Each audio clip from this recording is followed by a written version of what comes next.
Hey there, Soren here with Behind the Bar for Pint of Cthulhu. On my own for once, Matt is currently occupied. But not completely alone, as we do have our guest. Hello! Mind introducing yourself, Jeff? Yeah, I am Jeffrey N. Baker of Win Suddenly Games, out here in, you can probably guess, the U.S. I think that's about it. Just had a delightful... Go ahead, sorry. We just had a delightful time playing The Crypt Has Opened, episode of which you'll be able to find wherever you are watching this interview. So, to start off with the question we always start off with, if a pint of Cthulhu was a drink, what do you think it would be? Oh, if a pint of Cthulhu was a drink. It's gotta have, I want to say something clear, and then some kind of cream-based thing so you can have something suspended in the middle of it that can be tenderly, right? So if you can dye something... Oh, that'd be so interesting. Yeah, so if you could dye something green, because you don't want the two to... You want two liquors that are not going to mix, that can be... so like a liqueur. I don't know what these would be. I'm just throwing them out there.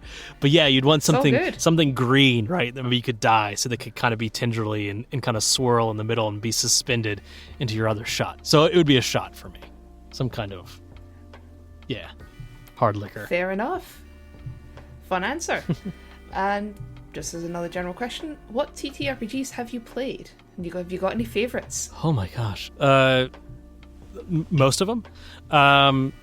Growing up, I was an AD&D kid with my brothers, but then we moved on to Shadowrun, first edition, second edition, all up, and then Vampire, the original Vampire. Then, what did I move on to? 3.5 D&D, 4th edition, 5th edition, Pathfinder 2e. Cypher System is probably going to be one of my favorites. Monty Cook Games Cypher System, for people that want to play a system that is open and generic, that you can do whatever you want. Numenera is kind of their flagship game. It's a lot of fun, really great system. Been very inspirational to me. So that'll be my short answer. And then can you tell us a bit about The Crypt Has Opened? Sure. So The Crypt Has Opened, as I had said in the game, the apocalypse came not with a bang, but with an exhalation of a crypt door. Sometime in the 1990s, physical, literal crypt doors erupted out of the ground, and when they opened up, they released this thing called the Mist, and came with it cryptids and malevolent spirits, and nearly wiped out the entire world. But with it also came kind of a Pandora's box in a way that there were also the bolstering of magic. So all the players take on the role of magical practitioners who now use their newfound powers and magic to fight back against the cryptid and spirits and try to reclaim what we call the dead spaces of the world. It's all those spaces that are just been overrun by, nature and cryptids and spirits. So kind of think of Tales from the Crypt meets Stephen King's The Stand. Very neat. One thing I noticed, because on our podcast we've played quite a few cryptid games, quite a few apocalyptic games. It was Cthulhu Dreamt, Call of Cthulhu, that sort of stuff. The setting being 1990s level tech is pretty unique. A lot of time they go for 1920s or for futuristic. What made you decide to set it in not modern day, but a couple decades past? Yeah, partially is because the 80s is overdone. I think a lot of people use that for Monster of the Week style games and kind of kids on bike style games. And I thought the 90s just isn't explored enough. It's that last decade where things felt like they were pretty good and pretty happy. Technology was kind of on the rise, but hadn't really taken over. But then throwing this apocalyptic event and kind of snapshotting the entire world in that moment, regardless of how long you want to say the what we call the night of the open grave happened, versus when you want to start playing your game. It's just always in that 90s tech level, with some few caveats. Computer technology is pretty much gone or really nascent. You can't really get that infrastructure back up and running like you did, but I like the style, I guess. Yeah, it's a fun contrast to have Walkmans and werewolves. Exactly. Kind of setting. Yeah. So, how did you come up with the idea for your game as a whole? What inspirations did you maybe have for it? Yeah, what's interesting is the mechanics came first before the system. And so it was just one of those things as I was working out the mechanics and rolling dice and deciding how I wanted the dice resolution mechanic to work. It just started kind of organically forming in my head. It was one of those things like I didn't set out to do this. It was just like, oh, cryptids are fun. And I originally started this because I wanted to create a system for magical dueling to be really cool and have two wizards dueling each other. And then this kind of modern day way of doing it, and then the cryptid started coming into my head, and these crypt doors and all this kind of stuff. And the dueling aspect fell to the wayside. But I started kind of exploring this really cool idea, and I think it is just my love for EC Comics, which did Tales from the Crypt, those 1940 comics, and the campy horror, even those TV shows back in the day with the Crypt Keeper. And I also love Stephen King's work and The Stand and grindhouse horror, like all these kinds of feelings. I started putting and pulling them all together to kind of form this idea and this feeling of a game. Makes sense. We don't have, at least I might be a bit young for it, I don't know, but I don't think we really had Tales from the Crypt, but we did have similar things. We had Goosebumps. Yes. Yeah. The books, and then we had a series called Grisly Tales for Gruesome Kids. Ooh. That I think filled the same kind of niche. There was a very bad CGI remake, a truly atrocious one. But the original one has that same kind of like, I almost want to call it a puppet kind of narrator. And you know the kind of exactly. And the Tales from the Crypt TV show was a legitimately adult kind of oriented horror thing. The comics were a little more campy because they're 1940s, so they're not as horrific. But like the TV show, not necessarily had cryptids, but I'll say one of the episodes that really always stuck out to me was this logging camp where one of the guys was like the best logger and his boss hated him, and the boss ended up dicking him over somehow and making him go blind. And the other people in the logging camp were like, I'm off on a tangent, I realize. But they were like, oh, we hate what the boss did to you. So they ended up putting the boss inside of a hollowed out log.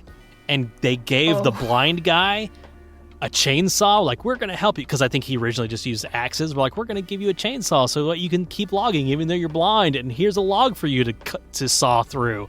And that's how the episode ends, him cutting his boss in half. And like blood spraying over him, and he has no idea what's going on. And it's those kinds of things that stick in my head, are very formative events, and why I kind of approach the game the way I do, where it's like, it's a horrific thing. Like, if you really sit down and think about what happened, it's horrific. But there's a campiness to it. It's a bit over the top, don't you think?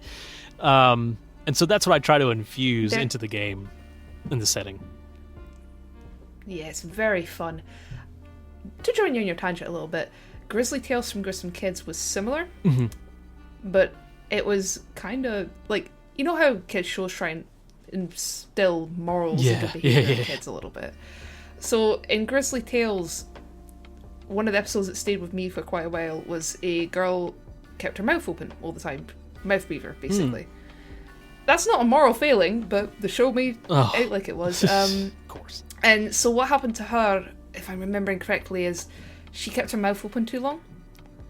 And I think she like breathed in a fly and it laid eggs inside her, and they like crawled out and devoured her from the inside out.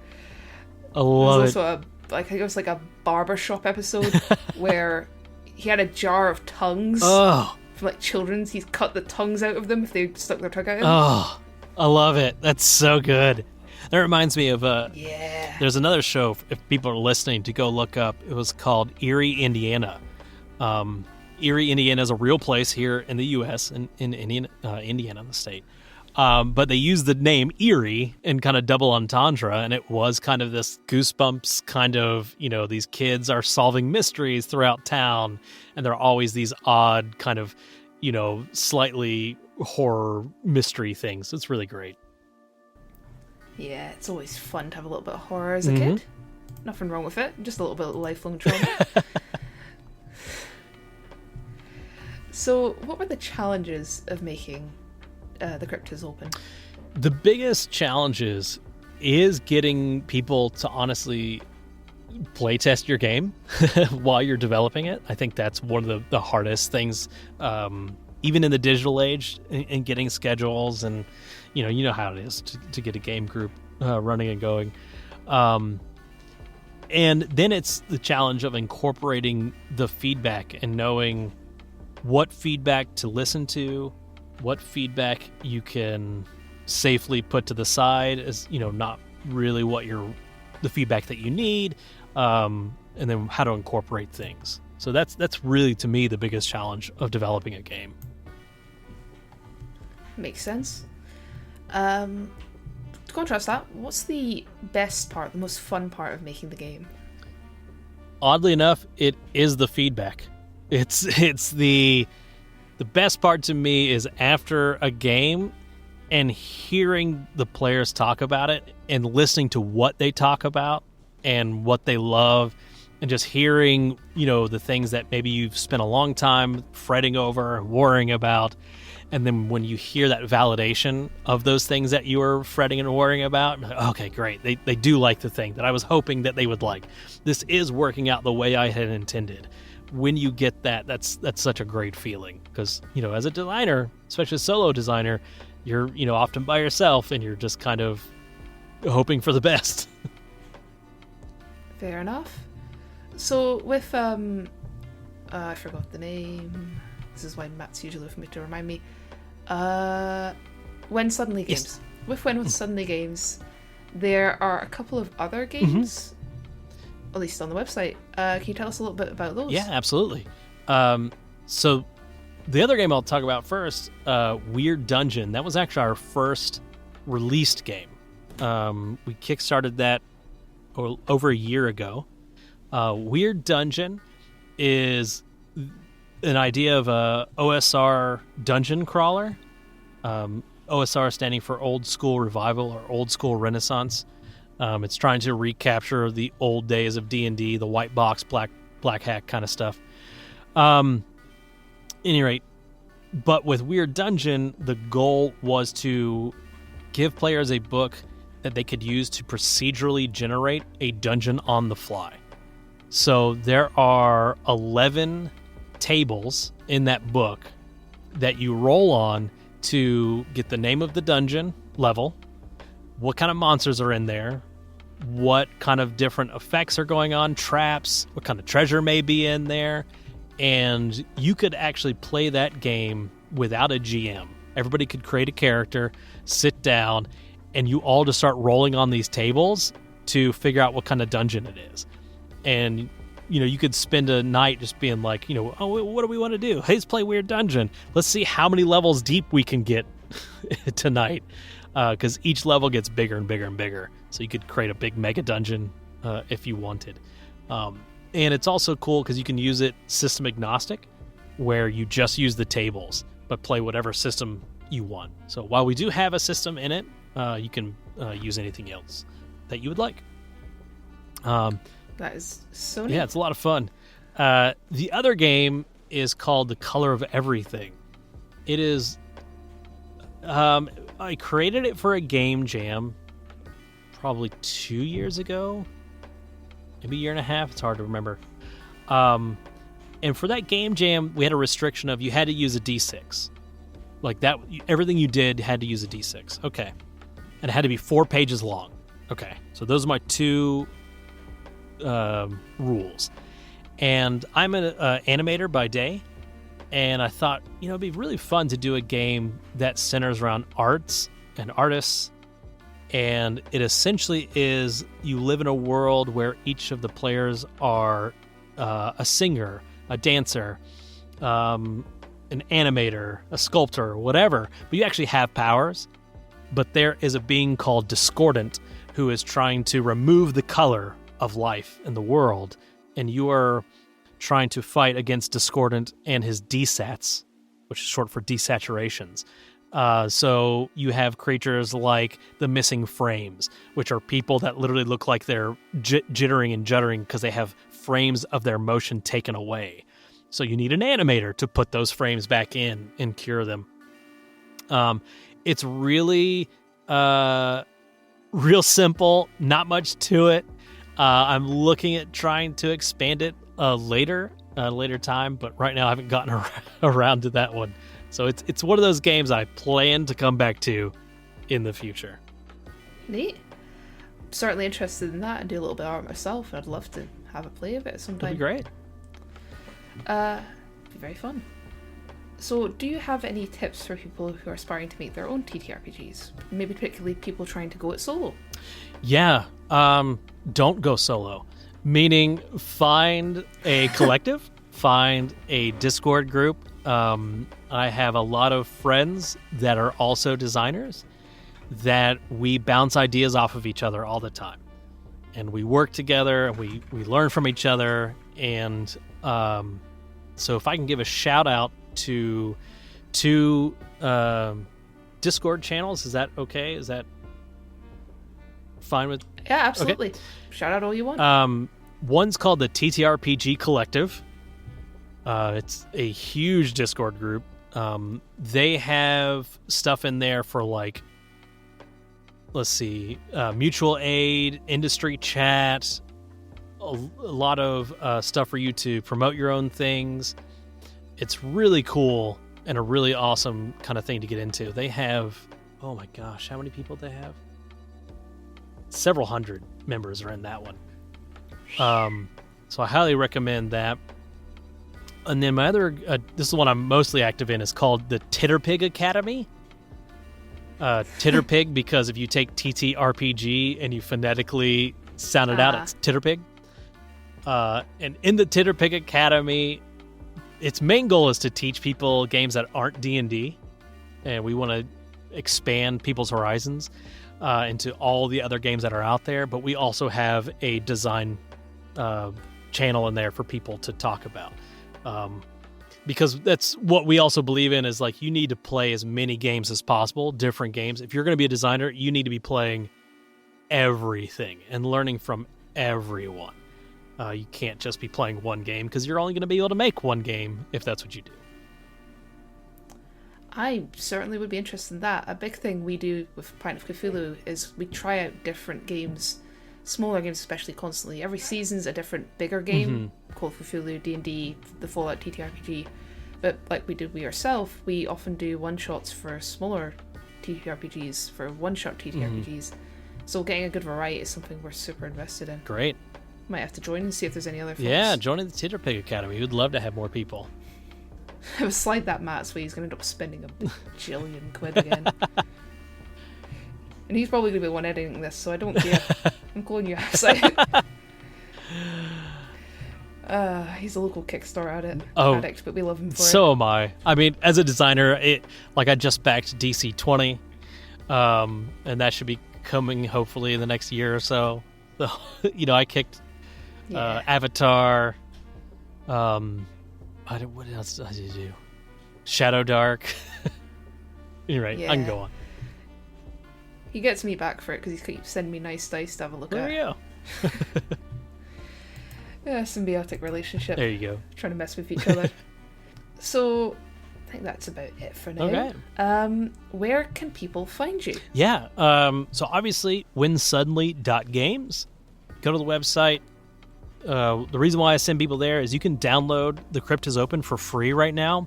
The rulebook, the playtest is version 4.0. You can grab that with character sheets, reference sheets, and start running your game now.